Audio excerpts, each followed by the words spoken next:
सबसे पहले हम ये समझते हैं कि भाई इस एडिटोरियल में हम बात क्या करने वाले हैं। तो क्या हुआ कि यूनाइटेड नेशंस की मीटिंग हुई। समिट का मतलब होता है कोई सम्मेलन या फिर कोई सभा, कोई मीटिंग आयोजित होती है ना, उसे कहा जाता है समिट। तो यूएन का समिट आयोजित हुआ जैव विविधता को लेकर, बायोडाइवर्सिटी को लेकर, है ना। कब हुआ? सितंबर 30 को। तो इसमें क्या क्या बातें की गई? वही जैव विविधता के ऊपर ये जो समिट आयोजित हुई, ये जो सम्मेलन आयोजित हुआ, इस सम्मेलन में क्या क्या बातें हुई, उसी से संबंधित चर्चा हम इस एडिटोरियल में करने वाले हैं। Pathways to diversity. पाथवेज का मतलब हो गया विभिन्न तरह के मार्ग। टू डाइवर्सिटी, डाइवर्सिटी का मतलब हो गया विविधता।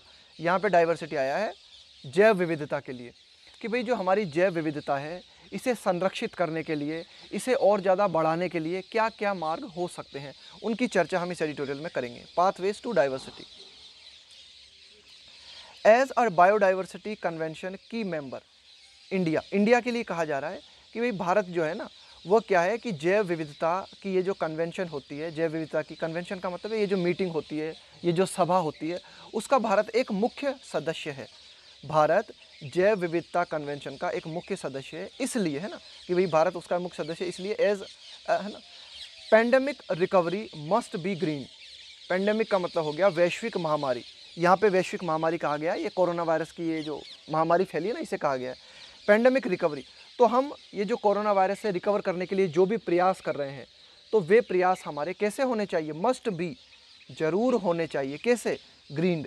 ग्रीन का मतलब है कि भाई आप कुछ ऐसे काम जो कि पर्यावरण को कम से कम नुकसान पहुंचाएं। तो एडिटोरियल कहना चाहता है कि भारत जो है बायोडाइवर्सिटी कन्वेंशन का एक प्रमुख मेंबर है। इस नाते भारत को चाहिए कि इस वैश्विक महामारी से निपटने के लिए भारत जो भी प्रयास कर रहा है, वे प्रयास ऐसे होने चाहिए कि पर्यावरण को कम से कम नुकसान पहुंचे, है ना। वे प्रयास जो है मस्ट बी ग्रीन। आगे देखते हैं। द यूएन समिट, कि भाई ये जो यूएन का सम्मेलन हुआ है ना, ये जो यूनाइटेड नेशंस का जो सम्मेलन आयोजित हुआ, या फिर ये जो बैठक या मीटिंग आयोजित हुई ऑन बायोडाइवर्सिटी, जैव विविधता के ऊपर, है ना, कि भाई सम्मेलन हुआ किस बात के ऊपर आयोजित हुआ, क्या था मुद्दा? जैव विविधता। कन्वीन्ड ऑन, कन्वीन का मतलब है आयोजित करना। तो ये बैठक कब आयोजित की गई? कन्वीन्ड ऑन सितंबर 30 सितंबर को।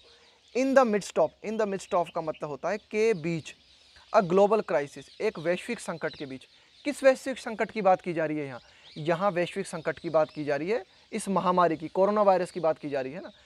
अ ग्लोबल क्राइसिस, तो कौन सा वैश्विक संकट है? क्राइसिस यानी संकट। कॉस्ड बाय, भाई इसका कारण क्या है? वैश्विक संकट का कारण क्या है? Caused by the novel corona virus. Novel का मतलब होता है नया, और कोरोना वायरस तो आपको पता ही है। तो ये जो नया कोरोना वायरस है, इसके कारण जो संकट पैदा हुआ है, इस संकट के बीच में जैव विविधता की मीटिंग जो है आयोजित की गई 30 सितंबर को। अब देखो कोरोना वायरस के लिए कहा जा रहा है, कॉमा लगा के जो बात चल रही है ना आगे, दैट जो आया ना कोरोना वायरस के लिए आया, that is thought, corona virus जिसके बारे में कि माना जाता है, जिसके बारे में सोचा जाता है। क्या माना जाता है कोरोना वायरस के बारे में? To have spilled over, to have spill. देखो सबसे पहले तो समझ लेते हैं स्पिल ओवर का मतलब क्या होता है। यह एक फ्रेजल वर्ब है। स्पिल ओवर का मतलब होता है कि कंट्रोल से बाहर हो जाना। जब कोई बात आपके कंट्रोल से बाहर हो जाती है ना, कि आप उसे नियंत्रित नहीं कर सकते, तो उसे कहा जाता है स्पिल्ड ओवर। तो कोरोना वायरस के लिए कहा जा रहा है जो कि बिल्कुल बेकाबू हो चुका है, जो कि बुरी तरीके से फैल चुका है, जो कि कंट्रोल से बाहर हो चुका है। देखना क्या है ये स्ट्रक्चर, इस स्ट्रक्चर को देखना। टू हैव प्लस वर्ब की थर्ड फॉर्म, इसे हम कहते हैं परफेक्ट इन्फिनिटिव। इसका हम प्रयोग करते हैं ऐसे एक्शन को दिखाने के लिए जो कि कंप्लीट हो चुका है। तो कोरोना वायरस जिसके बारे में कि ऐसा मानते हैं हम, ऐसा माना जाता है कि भाई ये पूरी तरीके से आउट ऑफ कंट्रोल हो चुका है ना, तो कंप्लीट हो चुका है एक्शन, इसलिए कहा गया to have spilled over to humans. Corona virus के बारे में माना जाता है कि भाई ये मानव में फैल गया है ना। कैसे फैल गया मानव में? From an animal reservoir. ध्यान देना किस तरह से फैला है मानव में, फ्रॉम एन एनिमल रिजर्वोयर। क्या मतलब होता है इसका? एनिमल रिजर्वोयर, एनिमल रिजर्वोयर का मतलब होता है कि भाई एक ऐसा एनिमल, एक ऐसा जंतु जो कि किसी वायरस से संक्रमित है, और जब उसके माध्यम से किसी में डिसीज फैल जाए ना, तो उसे कहा जाता है देखो रिजर्वोयर का मतलब क्या होता है? रिजर्वोयर का मतलब होता है एक तरीके का कोश, एक तरीके का कुंड। जैसे आप पानी की टंकी में आपने पानी भर लिया, स्टोर कर लिया, तो उसे क्या कहोगे आप? पानी का रिजर्वोयर हो गया, वो वाटर रिजर्वोयर हो गया। इसी तरह से जैसे कोई जानवर है और उसमें वायरस पनप रहे हैं, वहीं पे जो है अपने आप को रिप्रोड्यूस कर रहे हैं, तो वो एनिमल क्या हो गया? एक तरीके से एनिमल रिजर्वोयर बन गया है ना, कि भाई वायरस जो है एक तरीके से उसके माध्यम से बढ़ रहा है, पल्लवित हो रहा है ना, फल फूल रहा है। तो ये यहाँ तक बताया गया हमें, है ना, कि पूरी जानकारी दी गई कि भाई यूएन समिट आयोजित हुई, कब आयोजित हुई, है ना, और किसके बीच में आयोजित हुई, वैश्विक संकट के बीच में आयोजित हुई। ये वैश्विक संकट कोरोना वायरस से पैदा हुआ। कोरोना वायरस क्या है? कोरोना वायरस के बारे में माना जाता है कि भाई कोरोना वायरस जो आउट ऑफ कंट्रोल हो चुका है और मानवों में फैल चुका है। और ये कहाँ से फैला है? एक एनिमल से फैला है ना, कि भाई पहले जो है ये वायरस एनिमल में था, है ना, तो वहाँ से ये फैला है। आगे देखते हैं। In New York member Nations of the convention, कि भाई ये जो एक तरीके से आपकी ये जो सभा है ना, इस सभा से संबंधित जो भी इसके सदस्य देश हैं ना, कि भाई ये यूएन, कि भाई ये जो जैव विविधता से संबंधित ये जो हमारी कन्वेंशन है, ये जो भी सभा है, इसके जो भी संबंधित नेशन जो भी सदस्य हैं, on biodiversity convention on biological diversity, CBD, है ना, इसको पूरा नाम दिया गया है CBD, है ना, कि भाई CBD का मतलब है कन्वेंशन ऑन बायोलॉजिकल डाइवर्सिटी, है ना, कि भाई सभा, किससे संबंधित सभा? कि ये जो बायोलॉजी है उसकी विविधता से संबंधित सभा, है ना, उससे उसकी विविधता से संबंधित सभा। तो इसके जो भी सदस्य देश हैं, टुक नोट, तो क्या मतलब होता है टेक नोट का? तो इस बात को देखा उन्होंने, इस बात का संज्ञान लिया, इस बात को अपनी जानकारी में लिया। Took note of the link, link का मतलब है कनेक्शन, कि भाई इन दो चीज़ों के बीच में लिंक क्या है, कनेक्शन क्या है, between biodiversity loss and the spread of animal pathogen. तो देखो उन्होंने किस चीज़ को देखा, बायोडाइवर्सिटी लॉस, कि भाई जो जैव विविधता है हमारी, है ना, ये कम होती जा रही है ना। इसके अलावा स्प्रेड का मतलब है फैलना, ऑफ एनिमल पैथोजन, पैथोजन का मतलब होता है रोगाणु, वायरस भी कह सकते हो आप, है ना, कि रोगाणु, है ना, कि भाई जो रोग फैलाते हैं ना, यानी कि वायरस एक तरीके।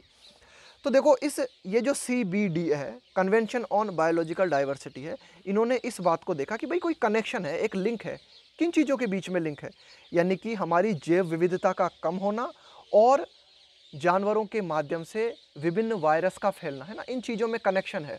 तो ये एडिटोरियल बात करना चाह रहा है कि भाई बायोडाइवर्सिटी लॉस और स्प्रेड का मतलब है फैलाव ऑफ एनिमल पैथोजेंस, कि भाई ये जो जानवरों के ये जो वायरस है इनका फैलना और बायोडाइवर्सिटी का कम होना, है ना, ये आपस में जुड़े हुए हैं। कुल मिला के अगर हम बायोडाइवर्सिटी को संरक्षित कर पाते हैं तो हम इन वायरस से भी बचे रहेंगे, ना, ऐसा इस मीटिंग में देखा गया।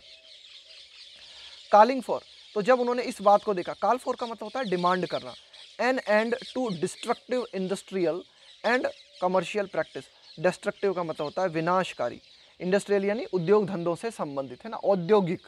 इसके अलावा कमर्शियल का मतलब है व्यापारिक, प्रैक्टिसेस का मतलब है गतिविधियाँ। तो देखो जब उन्होंने इस चीज़ को पाया कि भाई ये जो हमारी जैव विविधता कम हो रही है, इसके चलते ही विभिन्न वायरस का फैलाव हमें देखने को मिल रहा है, तो फिर उस मीटिंग में इस बात की डिमांड की गई, किस बात की डिमांड की गई, कि भाई समाप्त किया जाए, किस चीज़ को समाप्त किया जाए, कि ये जो विनाशकारी गतिविधियां हैं ना, हमारी विभिन्न औद्योगिक गतिविधियां हैं, हमारी विभिन्न व्यापारिक गतिविधियां हैं जो कि पर्यावरण के लिए विनाशकारी हैं, इनको एंड किया जाए, इनको समाप्त किया जाए। आगे देखते हैं।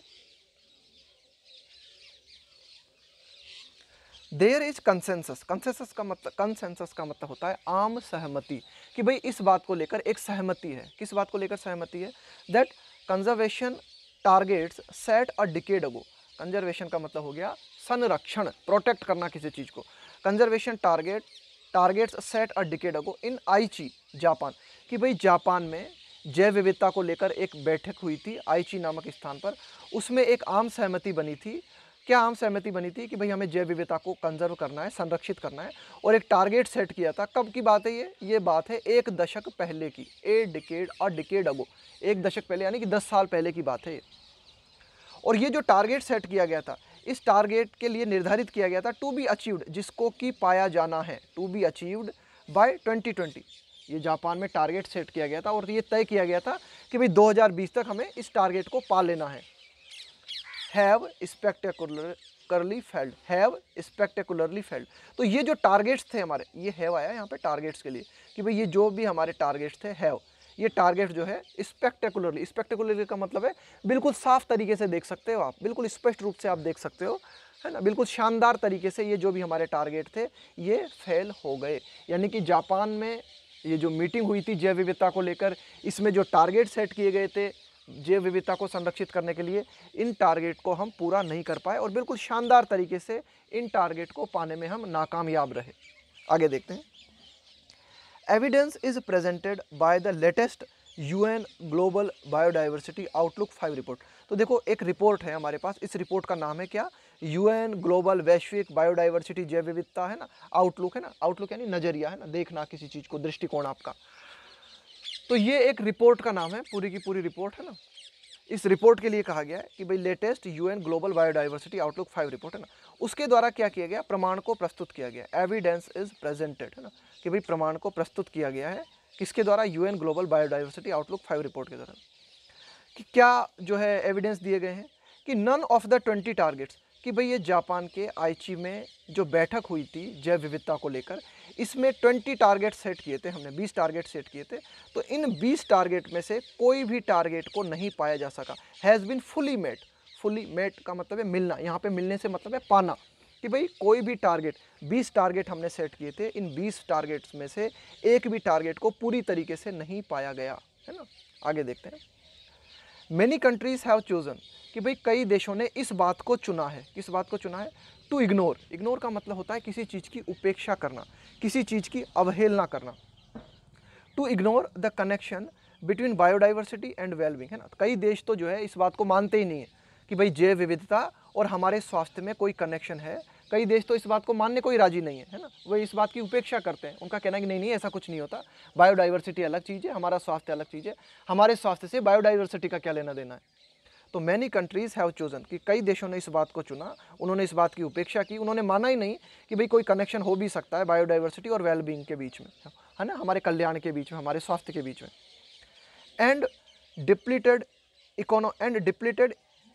Ecological capital in pursuit of financial prosperity. और इन देशों ने, जिन देशों ने ऐसा माना कि बायोडाइवर्सिटी और हमारे कल्याण में, वेलबींग का मतलब है मानव का स्वास्थ्य जो होता है ना, हमारा अच्छा स्वास्थ्य जो होता है उसे बोलते हैं वेलबींग।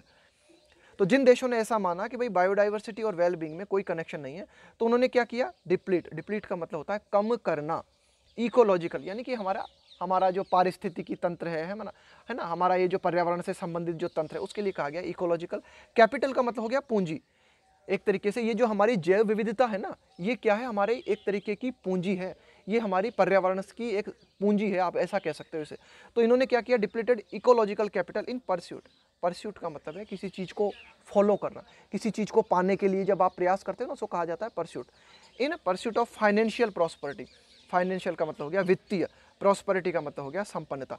तो जिन देशों ने ऐसा माना कि बायोडाइवर्सिटी और वेल बीइंग में कोई कनेक्शन नहीं है, तो उन्होंने क्या किया, हमारा ये जो इकोलॉजिकल, कि भाई ये जो हमारा पारिस्थितिकी तंत्र, जो हमारा ये जो पूंजी है ना, जैव विविधता से संबंधित जो पूंजी है, इसको कम किया है ना, कम किया। क्यों? क्योंकि उनका गोल था, वे क्या पाना चाहते थे, वित्तीय संपन्नता। तो वित्तीय संपन्नता पाने के लिए है ना, उसे फॉलो करने के लिए, परस्यूट यानी फॉलो करना, किसी गोल को प्राप्त करना। तो वित्तीय संपन्नता पाने के लिए इन देशों ने क्या किया, हमारी पारिस्थितिकी जो पूंजी है, हमारी जो जैव विविधता है, इसको लगातार कम किया। आगे देखते हैं। अमंग द आईची targets that fell by the way side, देखो क्या लिखा हुआ है, that fell by the way side. देखो वे साइड का मतलब क्या होता है, रोड के किनारे, है ना। फेल का मतलब है गिर जाना। अब इसको देखो क्या मतलब हुआ, इसका पूरी को समझने की कोशिश करना है, इस पूरी फ्रेज को। Fail by the way side, इसका मतलब होता है कि भाई आपका जो प्लान था ना, वो रास्ते में ही फेल हो गया, बिल्कुल किनारे पे ही गिर पड़ा वो प्लान आपका, है ना, इस तरह से है इसका मतलब। अमंग द आईची टारगेट्स, कि भाई कई सारे हमारे टारगेट्स थे, कई सारे हमारे प्लान थे, कई सारी हमारी योजनाएं थी, है ना। तो उन योजनाओं में से अमंग द आईची टारगेट दैट फेल, जो कि फेल हो गई, काफ़ी सारे हमारे प्लान थे जो कि आईची, जापान में जैव विविधता को लेकर हमने निर्धारित किए थे, उन प्लान में से कई प्लान फेल हो गए, है ना। उनमें से कुछ प्लान की अगर हम बात करें, आर दोज ऑन रिफॉर्म, है ना, वे जो कई प्लान थे ना हमारे, उन प्लान में से कई प्लान थे रिफॉर्म को लेकर। रिफॉर्म का मतलब होता है सुधार करना किसी चीज़ में ना, सुधार करना। इसके बाद लिखा हुआ है हमारा एक और शब्द फेज आउट, ये फ्रेजल वर्ब है। फेज आउट का मतलब होता है धीरे धीरे कम करना, है ना, किसी भी चीज़ को धीरे धीरे कम करना, उसे कहा जाता है फेज आउट। तो ज़्यादातर ये जो हमारे प्लान हमने निर्धारित किए थे ना जापान में, तो उन प्लान में से कई प्लान थे सुधार को लेकर, है ना, रिफॉर्म को लेकर। किस बात, सुधार को लेकर, या फिर फेज आउट को लेकर। फेज आउट का मतलब होता है धीरे धीरे कम करना, है ना। ऑफ सब्सिडीज, सब्सिडी का मतलब क्या होता है, सब्सिडी का मतलब होता है जो सरकार के द्वारा संरक्षण दिया जाता है ना, किसी काम को आर्थिक संरक्षण दिया जाता है सरकार के द्वारा, या किसी भी तरह का संरक्षण अगर सरकार के द्वारा दिया जाता है तो उसे कहा जाता है सब्सिडी। दैट इरोड का मतलब है कम करना, यहाँ पे बायोडाइवर्सिटी का मतलब है जैव विविधता। तो एडिटोरियल देखो यहाँ पे क्या बात करना चाहता है कि भाई ये जो जापान में हमने जो ज़्यादातर टारगेट सेट किए थे ना, उन ज़्यादातर टारगेट में संशोधन की बात की गई थी, सुधारों की बात की गई थी, या फिर क्या बात की गई थी कि भाई धीरे धीरे सरकार जो सब्सिडी देती है, यानी कि मतलब ऐसे काम जो कि जैव विविधता को कम करते हैं, ऐसे काम, ऐसे हमारे उद्योग, ऐसी हमारी औद्योगिक गतिविधियां जो कि जैव विविधता को इरोड करती है, जैव विविधता को कम करती है, उनको सरकार क्या करे, धीरे धीरे सब्सिडी देना बंद कर दे या फिर इनमें कुछ सुधार करे। Steps for resource use with in safe ecological limits. और हमने जापान में क्या निर्धारित किया था, क्या क्या बातें निर्धारित की थी, है ना, क्या क्या प्लान थे हमारे, कि भाई कुछ ऐसे कदम उठाए जाएं, स्टेप्स फॉर रिसोर्स यूज, कि हम संसाधनों का प्रयोग करें, रिसोर्स यूज विद इन का मतलब है कि भाई इस सीमा के भीतर भीतर, with in safe ecological limits, कि भाई ये जो हमारा इकोलॉजिकल लिमिट्स का मतलब है कि भाई ये जो हमारा पारिस्थितिकी तंत्र है ना, इसकी कुछ सीमाएं हैं, उन सीमाओं को हमें नहीं तोड़ना चाहिए, है ना, उस लिमिट को हमें क्रॉस नहीं करना चाहिए। जैसे आपने एक खान बनाई है ना, कोयले की खान बनाई आपने, तो एक लिमिट होती है उसकी, तो संतुलन को बरकरार रखना चाहिए, उस संतुलन को खराब नहीं कर देना चाहिए कि अनाप शनाप जो है आप लालच में पागल होकर और पर्यावरण को बर्बाद कर दो। तो यही कहा जा रहा है कि steps for resource use with in safe ecological limit, कि भाई जो भी संसाधन हमें प्रकृति उपलब्ध कराती है, उन संसाधनों का प्रयोग हमें इस तरह से करना चाहिए कि हमारे पर्यावरण को कम से कम नुकसान पहुंचे। आगे देखते हैं, प्रिवेंटिंग इंडस्ट्रियल फिशरीज। अब देखो ये सारी की सारी बातें निर्धारित की गई थी, ये जो जापान में जो टारगेट सेट किए थे ना हमने, वे बातें की जा रही हैं। प्रिवेंटिंग का मतलब है रोकना, इंडस्ट्रियल फिशरीज, फिशरीज का मतलब हो गया यहाँ पे मत्स्य पालन, फ्रॉम डिस्ट्रॉइंग थ्रेटन्ड स्पीसीज। तो देखो प्रिवेंटिंग रोकना, इंडस्ट्रियल फिशरीज, कि भाई औद्योगिक पैमाने पे ये जो मत्स्य पालन किया जाता है, इस मत्स्य पालन को रोकना। क्यों रोकना, क्योंकि मतलब ताकि उन स्पीसीज को बचाए, फ्रॉम डिस्ट्रॉइंग, डिस्ट्रॉइंग का मतलब है समाप्त करना, नाश करना, थ्रेटन्ड का मतलब है जो कि खतरे में है, थ्रेटन्ड स्पीसीज यानी कि मछलियों की ऐसी प्रजातियां, है ना, स्पीसीज का मतलब हो गया यहाँ पे प्रजातियां, यानी कि मछलियों की ऐसी प्रजातियां जो कि खतरे के दायरे में है, जो कि नाश की कगार पे हैं, उनको बचाने के लिए जो है इसको ये जो फिशरीज है ना यहाँ पे रोका जाए ना, उन खास करके उन मछलियों की उन प्रजातियों को बचाया जाए जो कि विनाश की कगार पे हैं। इसके अलावा एंड वल्नरेबल इकोसिस्टम, वल्नरेबल का मतलब होता है जो बहुत ही ज़्यादा कमज़ोर स्थिति में है ना, कि भाई जो पर्यावरण नाश की चपेट में जल्द आ सकते हैं। वल्नरेबल मतलब जो बहुत ही मतलब नाजुक स्थिति में है, बहुत ही कमज़ोर स्थिति में है, बहुत ही जल्दी चपेट में आ सकते हैं। वल्नरेबल इकोसिस्टम, कि भाई ये जो हमारे पारिस्थितिकी तंत्र हैं, है ना, जो कि बहुत ही ज़्यादा कमज़ोर हालत में है, जो कि बिल्कुल नाश की कगार पे हैं, उनको बचाने का प्रयास किया जाए, उनको रोका जाए, प्रिवेंट किया जाए। एंड टू पॉल्यूशन, और ये जो पॉल्यूशन लगातार बढ़ता जा रहा है ना, इसको समाप्त करने के प्रयास किया जाए, इंक्लूडिंग ग्रोइंग प्लास्टिक वेस्ट, कि भाई देखो पॉल्यूशन में अगर हम बात करें तो सबसे ज़्यादा पॉल्यूशन जो है ना लगातार किसके द्वारा फैल रहा है, प्लास्टिक के द्वारा। प्लास्टिक वेस्ट का मतलब हो गया प्लास्टिक कचरा, लगातार बढ़ता हुआ जो प्लास्टिक कचरा है ना, इसको भी रोका जाए, बढ़ने से रोका जाए ना, किसी तरह से इसको कंट्रोल किया जाए या फिर नियंत्रित किया जाए। आगे देखते हैं, a bright spot is the partial progress made on a bright spot, spot का मतलब होता है स्थान, है ना, हम यह कह सकते हैं कि भाई एक अच्छी बात जो है, एक अच्छा स्थान है ना, एक अच्छी बात जो है वो ये है कि is the partial progress, partial का मतलब होता है आंशिक, है ना, कि भाई आप ये तो नहीं कह सकते कि पूरी प्रोग्रेस हमने की, पूरी उन्नति हमने की, लेकिन कुछ हद तक जो है हमने उन्नति की, है ना। मेड ऑन किस बात को लेकर, made on protecting surface and सब सरफेस वाटर, सरफेस एंड सब सरफेस, है ना। सब सरफेस का मतलब है एक तरीके से पानी के नीचे, सरफेस का मतलब हो गया सतह पे, और सब सरफेस का मतलब हो गया सतह के नीचे, सब सरफेस वाटर। इसके अलावा इनलैंड, इनलैंड का मतलब हो गया जमीन के भीतर भीतर, है ना, कि ये जो आंतरिक क्षेत्र होते हैं ना, इनको कहा गया इनलैंड। कोस्टल का मतलब हो गया समुद्र तट के क्षेत्र, and marine areas and marine areas, है ना, मरीन एरियाज का मतलब हो गया समुद्र से संबंधित क्षेत्र, है ना, कि भाई ये तो हो गए तटवर्ती क्षेत्र, ये हो गए हमारे समुद्री क्षेत्र, है ना, मरीन एरियाज। इसके अलावा इनलैंड हो गए हमारे आंतरिक क्षेत्र, सरफेस मतलब हो गया जमीन के ऊपर, और सब सरफेस वाटर का मतलब हो गया एक तरीके से जमीन की सतह के नीचे या पानी की सतह के नीचे, है ना। तो ये जो हमारे स्थान है, इन स्थानों पर हमने कुछ प्रोग्रेस की, है ना, कुछ हद तक जो है हमने प्रोग्रेस की, और प्रोटेक्ट कर पाने में हम जो है कुछ हद तक सफल हुए जैव विविधता को। आगे देखते हैं, बट लेकिन the losses appear even more stark, यहाँ पे स्टार्क का मतलब है बिल्कुल क्लियर, बिल्कुल एकदम स्पष्ट हो आपके सामने कि भाई ठीक है कुछ हद तक हमने सफलता पाई है, लेकिन जो जैव विविधता का जो नुकसान हमें झेलना पड़ा है ना, तो वो जो नुकसान हमें झेलना पड़ा है, ऐसा प्रतीत होता है कि वो नुकसान जो है ना इवन मोर स्टार्क, वो नुकसान कुछ ज़्यादा ही स्पष्ट है हमारे सामने, बिल्कुल क्लियर है। From WWF's living planet index.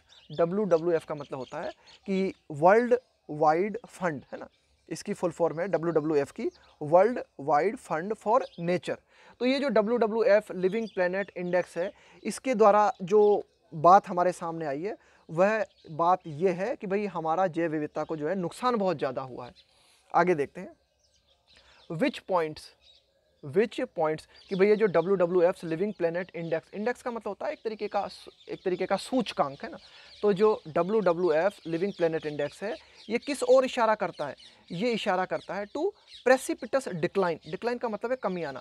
प्रेसिपिटस decline का मतलब होता है जबरदस्त कमी आना। प्रेसिपिटस डिक्लाइन मतलब कमी आना, प्रेसिपिटस डिक्लाइन का मतलब है जबरदस्त कमी आना इन वर्टिब्रेट पॉपुलेशन।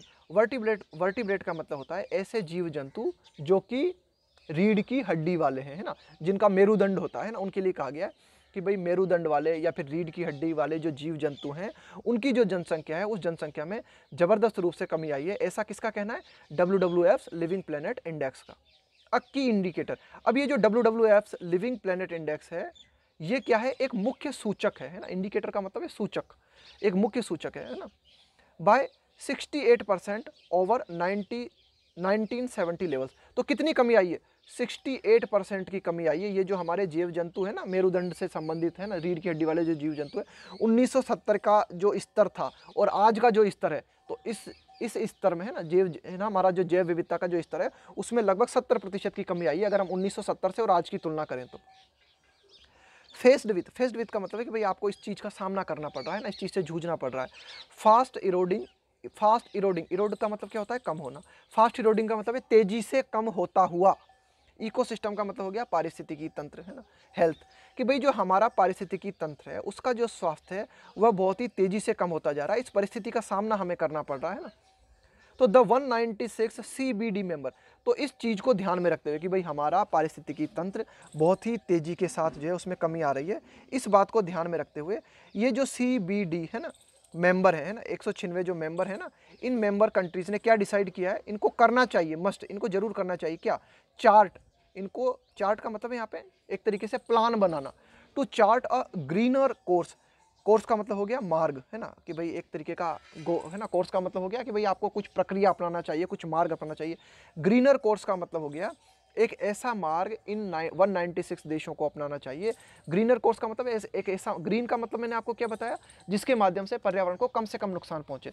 तो एक ऐसा मार्ग तलाशना चाहिए जिसके माध्यम से जैव विविधता संरक्षित रहे और पर्यावरण को कम से कम नुकसान पहुंचे।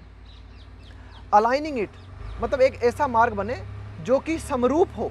अलाइन का मतलब होता है किसी के समरूप होना। अलाइनिंग इट है ना, किसी के साथ एक हो जाना। Aligning it with the Paris agreement. देखो आपने सुना होगा ना कि पेरिस में एक तरीके से ये जो क्लाइमेट चेंज से संबंधित हमने बातें करते हैं ना, जब भी पेरिस की बात होती है तो बात आती है कि हाँ भाई पेरिस में क्या है कि कन्वेंशन बुलाई गई थी क्लाइमेट चेंज को लेकर, है ना, ये जो जलवायु परिवर्तन को लेकर जो पेरिस सम्मेलन हुआ ना हमारा, उसमें जो बातें की गई भाई वो भी तो जलवायु परिवर्तन से ही संबंधित है पेरिस एग्रीमेंट। तो पेरिस एग्रीमेंट में जो बातें की गई हैं उन बातों को ध्यान में रखते हुए इन CBD कंट्रीज़ को कुछ ऐसी बातें और निर्धारित करनी चाहिए जो कि हमारे इन्वायरमेंट को संरक्षित करें, हमारी जैव विविधता को संरक्षित करें। अब देखो पेरिस एग्रीमेंट के लिए क्या कहा गया है, which has a significant impact, कि भाई जो पेरिस एग्रीमेंट है ना, पेरिस समझौता जो है ना, उसका क्या है, एक बहुत ही ज़्यादा महत्वपूर्ण प्रभाव, इम्पैक्ट का मतलब है प्रभाव, on the health of flora. Flora का मतलब हो गया ये जो वनस्पति है ना हमारी, इस वनस्पति को कहते हैं फ्लोरा, और फोना कहते हैं जंतुओं को। कि भाई हमारे पर्यावरण में, या आप कह सकते हो कि हमारे पूरे वातावरण में पाए जाने वाले जो जंतु हैं वो तो कहलाते हैं फोना, और जो वनस्पति है वो कहलाती है फ्लोरा। वन वर्ड सब्स्टिट्यूशन में इनको पूछा जाता है ना, फ्लोरा मतलब वनस्पति और फोना मतलब जंतु। तो पेरिस एग्रीमेंट के लिए कहा गया कि भाई पेरिस एग्रीमेंट में जो बातें की गई हैं, पेरिस एग्रीमेंट जो है इसका बहुत ही महत्वपूर्ण प्रभाव है किस चीज़ पर, स्वास्थ्य पर। किन के स्वास्थ्य पर, कि ये जो हमारी वनस्पति है और ये जो हमारे जीव जंतु हैं है ना, उनसे संबंधित है क्या, पेरिस एग्रीमेंट, है ना, उन पर एक गहरा प्रभाव डालता है। तो अब ये जो 196 कंट्रीज़ हैं, ये जो भी बातें निर्धारित करें जैव विविधता को लेकर, वे बातें एक तरीके से अनुरूप होनी चाहिए। किसके अनुरूप होनी चाहिए, पेरिस एग्रीमेंट के। आगे देखते हैं, तो ध्यान में रखना पेरिस एग्रीमेंट जो है क्लाइमेट चेंज से संबंधित है। एट वेडनेसडे समिट, तो अभी हाल ही में ये जो मीटिंग हुई है ना, ये जो बुधवार को ये जो मीटिंग आयोजित की गई, ये जो सम्मेलन आयोजित किया गया है ना, India's message was one of pride, in an ancient conservation tradition. तो भारत का जो संदेश था ना इस मीटिंग में, वह क्या था, गर्व से भरा हुआ था। प्राइड का मतलब है गर्व, है ना। भाई भारत ने कहा इन एन एंशियंट, एंशियंट का मतलब हो गया प्राचीन, कंजर्वेशन ट्रेडिशन, कि भाई भारत का एक ट्रेडिशन रहा है, ट्रेडिशन का मतलब है परंपरा, कि भाई भारत की परंपरा रही है संरक्षित करने की, भारत की जैव विविधता को संरक्षित करने की परंपरा रही है और भारत को इस पर गर्व है। इस तरह का मैसेज भारत ने दिया।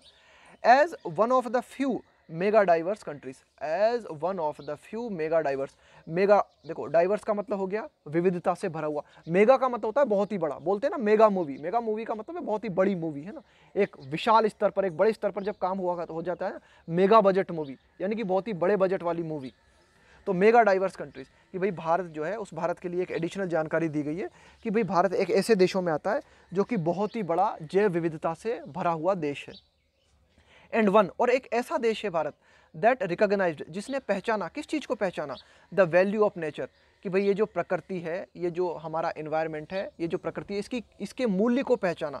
एज मच एज का प्रयोग करते हैं हम महत्व दिखाने के लिए ना, किसी चीज़ पर जोर देने के लिए ना।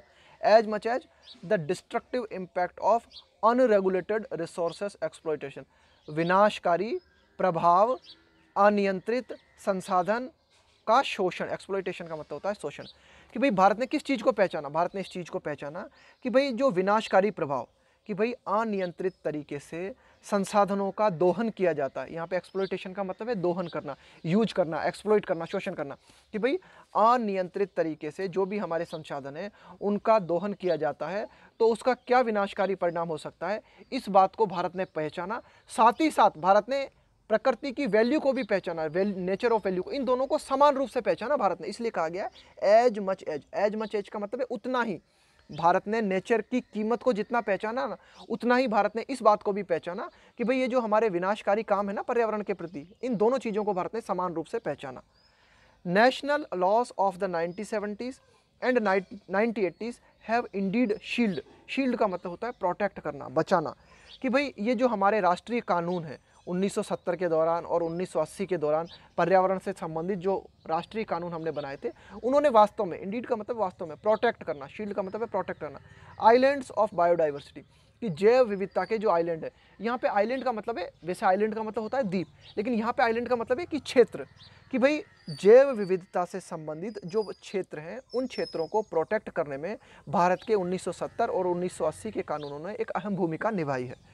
Particularly in about 5% of the countries land, खास करके कि भाई जो 5% क्षेत्र है ना भारत का, जिसको कि हमने नामित कर रखा है, डेजिग्नेटेड का मतलब है नामित करना, पर्टिकुलरली खास करके हमने निर्धारित कर रखा है as protected area, protected areas का मतलब है संरक्षित क्षेत्र, कि भाई भारत में 5% ऐसा क्षेत्र है जिसे कि हमने संरक्षित क्षेत्र बना के और जैव विविधता के लिए एक संरक्षित कर रखा है। तो खास करके इस 5% क्षेत्र को बचाने में 1970 और 1980 के कानूनों में एक अहम भूमिका निभाई। लेकिन आज के अगर टाइम की अगर हम बात करें ना, अगर आज के दौर की अगर हम बात करें, but they are today seen, लेकिन ये जो कानून है ना 1970 और 80 के, इन कानूनों को आज देखा जाता है, सीन का मतलब देखा जाता है एज इरिटेंट, इरिटेंट का मतलब होता है चिड़ पैदा करने वाला, है ना, कि आज इन कानूनों के माध्यम से जो है ना एक तरीके से रुकावट पैदा होती है, लोगों को चिड़ होती है।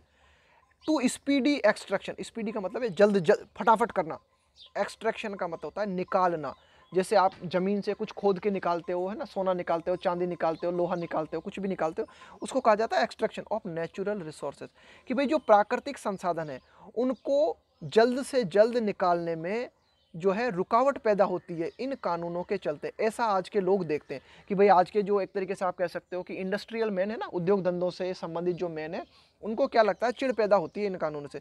उन्हें क्या लगता है कि भाई ये जो कानून है, इन कानूनों के चलते जो हमारे प्राकृतिक संसाधन है उनको हम जल्द से जल्द नहीं निकाल पाते ना, इन कानूनों के चलते जो है काफ़ी सारे हमें जो है फॉर्मेलिटीज़ करनी पड़ती हैं। आगे देखते हैं। इन दिस अनसीमली हरी, अनसीमली का मतलब होता है अनुचित, हरी का मतलब हो गया जल्दबाजी, है ना, कि भाई ये जो अनुचित जल्दबाजी है ना, कि क्या अनुचित जल्दबाजी है, कि ये जो हमारे उद्योग धंधों से संबंधित हो गए, ये क्या चाहते हैं कि भाई किसी भी तरह का कानून बीच में ना आए, है ना, या कानून जो है कम से कम बीच में आए और हम जल्द से जल्द जो है नेचुरल रिसोर्सेज को निकाल सकें ज़मीन से। Due process is sought to be dispensed with, due process का मतलब होता है तय प्रक्रिया, है ना, नियत प्रक्रिया, कि भाई किसी भी चीज़ की एक ड्यू प्रोसेस होती है जैसे अगर आप चाहते हो कि अदालत में आपका मुकदमा सुना जाए, तो सबसे पहले ड्यू प्रोसेस क्या है कि भाई आप पुलिस के पास जाओगे, अपना केस रजिस्टर कराओगे, इसके बाद में आपका वकील होगा, वो आपका पक्ष रखेगा। तो इस तरह से एक तय प्रक्रिया होती है हर चीज़ की, है ना। ऐसा नहीं कि आप जाके सुप्रीम कोर्ट का गेट खोला अपने और आओ मेरा न्याय करो, है ना। तो वो है। तो एडिटोरियल क्या कहना चाह रहा है कि भाई ड्यू प्रोसेस इज सॉर्ट, कि कई जो उद्योग धंधों से संबंधित लोग हैं या व्यापार से संबंधित जो लोग हैं ना, है ना, कि ये जो हमारा आर्थिक जगत है, इस क्षेत्र में लोगों को क्या लगता है, उन्हें ये लगता है कि भाई ये जो विभिन्न कानून है ना, ये कानून क्या है कि नेचुरल रिसोर्सेज का दोहन करने में अड़ंगा डाल रहे हैं। तो क्या कोशिश की जा रही है, ऐसी मांग की जा रही है, सीक, सॉर्ट इसका मतलब होता है चाहना। Due process is sought to be dispense with. Dispense with का मतलब होता है छुटकारा पाना, किसी चीज को समाप्त कर देना, है ना। डिस्पेंस विथ का मतलब कि भाई आपको ऐसा लगता है ना कि भाई ये चीज़ जो है आपके मार्ग में एक तरीके की रुकावट है ना, कि भाई इसको हटा देना चाहिए, है ना, कि भाई आपको लगता है कि ये कानून जो है ये रुकावट पैदा कर रहा है, तो इसको हटा देना चाहिए। तो due process is sought to be dispensed with. तो कई लोगों को लगता है कि भाई जो तय प्रक्रिया है, उस तय प्रक्रिया को वे चाह रहे हैं कि जो तय प्रक्रिया है उसे हटा दिया जाए। एज एनविसेज्ड, एनविसेज का मतलब होता है परिकल्पना करना, by the new EIA, environment impact assessment, है ना। नॉर्म्स का मतलब है कि भाई ये जो नए प्रावधान है ना, proposed by the NDA government, कि भाई ये जो एक तरीके से वर्तमान जो सरकार है ना, उसके वर्तमान सरकार के लिए कहा गया है NDA गवर्नमेंट, इसने प्रपोज किया है, प्रस्तावित किया है, नए प्रावधान प्रस्तावित किए एनवायरमेंट इम्पैक्ट असेसमेंट, है ना, कि पर्यावरण प्रभाव मूल्यांकन से संबंधित कुछ नए प्रावधानों को लेके आइए। उनमें क्या परिकल्पना की गई है, उनमें यही परिकल्पना की गई है कि जो हमारे ये पुराने कानून है ना, इनको कम करने की कोशिश की गई है, ताकि ये जो नेचुरल रिसोर्सेज का दोहन किया जाता है इसमें ज़्यादा बाधा न आए, है ना। इस तरह की मांग की गई, इस तरह की परिकल्पना की गई, तो ऐसा किया जा रहा है वर्तमान में। तो एडिटोरियल कहना चाह रहा है कि भाई ये ठीक नहीं है। आगे देखते हैं। There is little concern, there is little concern है। देखो अब यहाँ पे अगर लिखा होता ना अ लिटिल, तो इसका मतलब है कि भाई थोड़ी बहुत चिंता है हमें। अब यहाँ पे लिखा हुआ है लिटिल कंसर्न, इसका मतलब है कि बिल्कुल भी चिंता नहीं है हमें, नेगेटिव। सिर्फ लिटिल जो लिखा होता है ना शब्द, इसका मतलब होता है negative. There is little concern, कि भाई इस बात को लेके बिल्कुल भी चिंता ही नहीं है हमें। फॉर इंडिजिनस कम्युनिटीज़, इंडिजिनस का मतलब हो गया स्वदेशी, कम्युनिटीज़ का मतलब हो गया समुदाय, दैट हैव फोस्टर्ड, फोस्टर्ड का मतलब होता है पालन पोषण करना, फोस्टर्ड बायोडाइवर्सिटी, कि भाई जो हमारे देशी, हमारे जो जो स्वदेशी जो एक तरीके से समुदाय हैं, जिन्होंने कि जो हमारी जैव विविधता है इसको पोषित किया है, इसको बचाया है, उनके बारे में हमने कतई चिंता ही नहीं की है ना। देयर इज लिटिल कंसर्न, उनके बारे में तो हमने बिल्कुल सोचा ही नहीं है। There is little concern for indigenous communities, कि भाई जो एक तरीके से स्वदेशी, हमारी जो स्वदेशी हमारे समुदाय हैं, जिन्होंने बायोडाइवर्सिटी को प्रोटेक्ट किया है ना, उसको पोषित किया है, उसके बारे में कतई चिंता हमने नहीं दिखाई है। And no effort to make them strong partner, और इस बात की भी चिंता हमने नहीं की है कि भाई ये जो स्वदेशी जो समुदाय हैं, इनको एक तरीके से कोई प्रयास नहीं की हमने कि ये जो स्वदेशी समुदाय के लोग हैं इन्हें हम क्या करते, स्ट्रॉन्ग पार्टनर बनाते हैं ना, हमारे सहयोगी बनाते हैं। किस चीज़ में, इन इम्प्रूविंग, सुधारने में, the health of forest and buffer zone, कि भाई जो हमारे जंगल हैं इनके स्वास्थ्य को सुधारने में, यानी कि जंगलों को प्रोटेक्ट करने में। इसके अलावा एक और शब्द आया हमारे पास, बफर जोन। बफर जोन का मतलब होता है कि पर्यावरण की दृष्टि से आप क्या करते हो, किसी क्षेत्र को रिजर्व कर देते हो, है ना। आपको लगता है कि भाई ये जो क्षेत्र है, इस क्षेत्र में जो है, इस क्षेत्र को जो है प्रोटेक्ट करना बहुत ज़्यादा ज़रूरी है, इस क्षेत्र में बहुत ही दुर्लभ प्रजातियां हैं, तो इसको प्रोटेक्ट करना ज़रूरी है। तो उसे हम क्या बोलते हैं, उसे हम बोलते हैं बफर जोन, है ना। An area of land particularly designated for environmental protection, है ना, तो उसे कहा जाता है बफर जोन। तो हमने क्या किया कि ये जो हमारे विभिन्न स्वदेशी समुदाय थे, इनको हमें शामिल करना चाहिए था, इनको पार्टनर बनाना चाहिए था जंगलों को रिजर्व, जंगलों को बचाने में, है ना, और बफर जोन्स को बचाने में, लेकिन हमने ऐसा नहीं किया, इनका हमने ध्यान ही नहीं लिया। नाउ दैट CBD मेंबर्स, कि भाई ये जो बायोडाइवर्सिटी से जुड़े हुए जो भी मेंबर्स हैं, आर सेट, वे तैयार हैं टू ड्रॉप का मतलब है खींचना, निर्धारित करना, फ्रेश कंजर्वेशन टारगेट, कंजर्वेशन का मतलब हो गया संरक्षण, टारगेट का मतलब है एक आपके नए गोल, नए उद्देश्य, कि अब ये जो बायोडाइवर्सिटी से जुड़े हुए जो भी मेंबर्स हैं, इन्होंने जो है निर्धारित किया है, क्या निर्धारित किया है कि भाई जैव विविधता को संरक्षित करने के लिए नए टारगेट सेट किए जाए, है ना। To be finalised next year, to be finalised next year, है ना। To be finalised next year का मतलब है कि भाई ऐसा होना है, to be finalised next year, कि भाई अगले साल ये जो टारगेट है इन टारगेट को फाइनल किया जाएगा। किन टारगेट को फाइनल किया जाएगा? जैव विविधता को बचाने को जो है कुछ नए टारगेट बनाए जाएंगे और उन्हें फाइनल किया जाएगा। इंडिया टू, भारत भी हैज़ द अपॉर्चुनिटी, भारत के पास भी ये अवसर है to plan a trajectory, trajectory का मतलब है मार्ग, यहाँ पे ट्राजेक्टरी का मतलब है आपका पाथ, आपका मार्ग, कि भारत के पास भी ये अवसर है कि भारत भी जो है एक प्लान बनाए, है ना, कि भाई भारत भी जो है मार्ग बनाए, किस चीज़ का प्लान बनाए, किस चीज़ का मार्ग बनाए, ऑफ ग्रीन ग्रोथ, कि भारत भी वृद्धि करे, इस तरह से वृद्धि करे कि पर्यावरण को कम नुकसान पहुंचे। ग्रीन का मतलब है इस तरह से कुछ काम करना कि पर्यावरण को नुकसान कम पहुंचे। तो भारत के पास भी ये अवसर है कि भारत भी ऐसे प्लान बनाए जिन प्लान के माध्यम से भारत विकास भी करे और पर्यावरण को नुकसान भी कम हो। आफ्टर कोविड-19 के बाद तो ऐसा ही हम देखते हैं। आगे देखते हैं अराउंड क्लीन एनर्जी। इसके अलावा भारत और क्या करे? भारत प्रयास करे क्लीन एनर्जी के लिए। क्लीन एनर्जी का मतलब होता है ऐसी एनर्जी, ऐसी ऊर्जा जिसके माध्यम से पर्यावरण को कम नुकसान पहुंचता है। इकोलॉजिकल एग्रीकल्चर, कि भाई ये जो हमारी जो खेती है, हमारी जो कृषि है ना, ये कृषि भी ऐसी हो जो कि पर्यावरण को कम से कम नुकसान पहुंचाए, है ना, कि भाई ये जो विभिन्न यूरिया या फिर अन्य खादों का प्रयोग करते हैं ना, इनके माध्यम से पर्यावरण को जो नुकसान होता है वह भी कम से कम हो। इसके अलावा और क्या कह सकते हैं हम? अब फ्रीज का मतलब है रोक देना बिल्कुल, है ना, जैसे हम बोलते हैं ना आपके अकाउंट को फ्रीज कर दिया, यानी कि आपके अकाउंट का ट्रांजैक्शन बिल्कुल बंद कर दिया, उसे कहा जाता है बिल्कुल रोक देना। अब फ्रीज ऑन एक्सपेंशन का मतलब है विस्तार। माइनिंग का मतलब क्या होता है? कि माइनिंग का मतलब यही होता है, ये जो कोयला की खानें होती है ना, माइनिंग का मतलब होता है खनन। माइनिंग एंड डैम बिल्डिंग, ये जो बांधों का निर्माण किया जाता है, तो ये जो बांधों का निर्माण है, ये जो खनन है ना, इनका जो विस्तार है, इसको बिल्कुल रोक दिया जाए, है ना। रिसोर्स रिकवरी फ्रॉम वेस्ट, इसके अलावा जो वेस्ट होता है, ज़्यादा से ज़्यादा जो वेस्ट होता है, इसी को यूज किया जाए एनर्जी प्रोडक्शन के लिए, है ना, किसी भी तरह से जो भी वेस्ट होता है इस वेस्ट का प्रयोग किया जाए। रिसोर्स रिकवरी, कि भाई जो संसाधन है उसको प्राप्त किया जाए, कहाँ से? कि जो वेस्ट प्रोडक्ट होता है ना, कि विभिन्न उद्योग धंधे हैं जहाँ से जो भी वेस्ट आ रहा है उस वेस्ट का प्रयोग करके दोबारा से एनर्जी बनाई जाए। और क्या करे भारत? एंड रीजनरेशन का मतलब होता है पुनः पैदा करना, पुनः निर्मित करना, ऑफ अरिड लैंड। अरिड का मतलब होता है सूखा, लैंड्स का मतलब है जमीन, कि भाई जो भी सूखे क्षेत्र हैं, है ना, जो भी सूखी जमीन है उसको पुनः से उपजाऊ बनाने का प्रयास किया जाए। It should join the coalition, coalition का मतलब होता है गठबंधन, ऑफ द एनलाइटन। एनलाइटन का मतलब होता है प्रबुद्ध, जो कि जागरूक है, यानी कि जो कि पर्यावरण की दृष्टि से जागरूक है ना, ऐसे देश, उनको कहा गया एनलाइटन।